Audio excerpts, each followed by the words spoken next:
O'Connell Street, you'd actually think we'd won the World Cup. But when the Irish team return tomorrow evening, they're assured of a hero's welcome home. Waterson, and it's about homecomings and the fact that our instinct is to celebrate the return of sports teams and individuals, even if they haven't won anything. And I asked you to get in contact because I was interested in your thoughts on this. Should we celebrate teams and individuals who return home from competitions without the cups and the medals?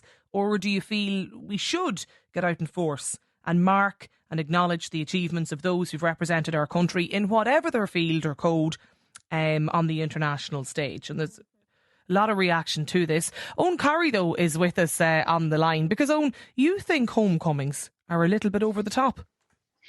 There's no doubt.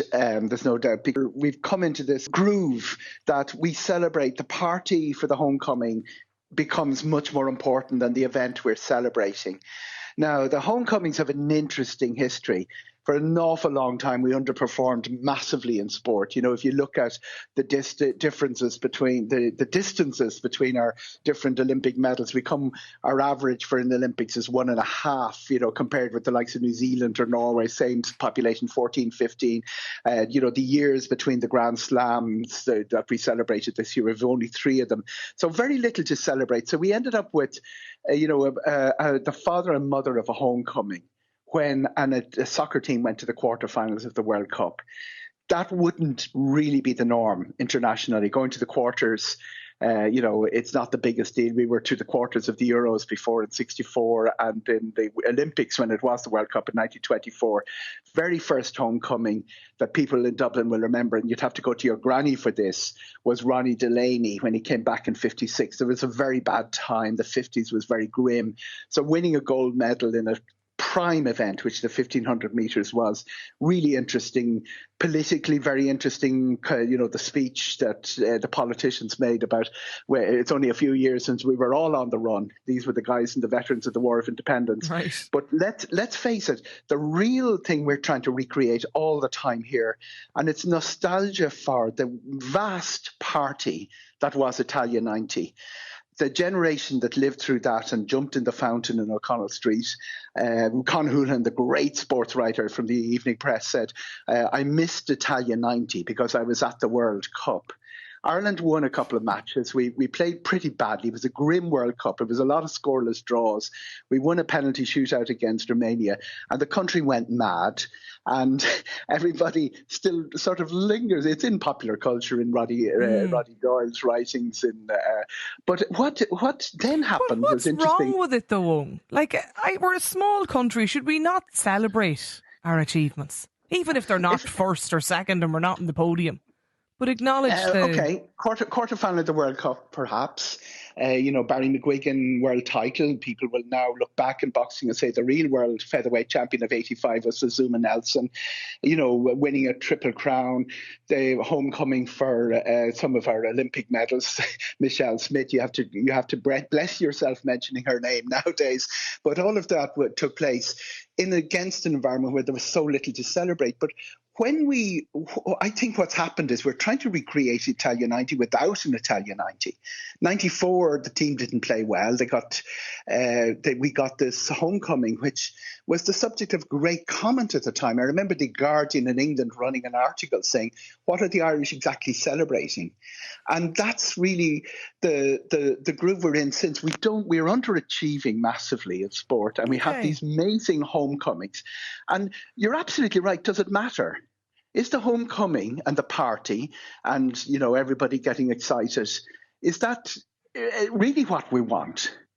And if the athletes fail to deliver, you start going down the scale to the soccer team coming home for the World Cup without having qualified for the next stage, which is a very basic prerequisite when you have 32 teams in the World Cup finals.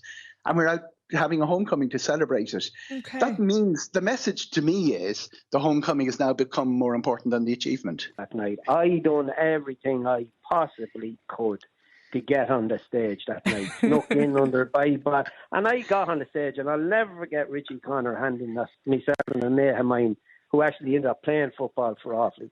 That was an amazing night. Yeah. Go on ahead, Eoghan. Yeah, I'm just to Liam's point at 82.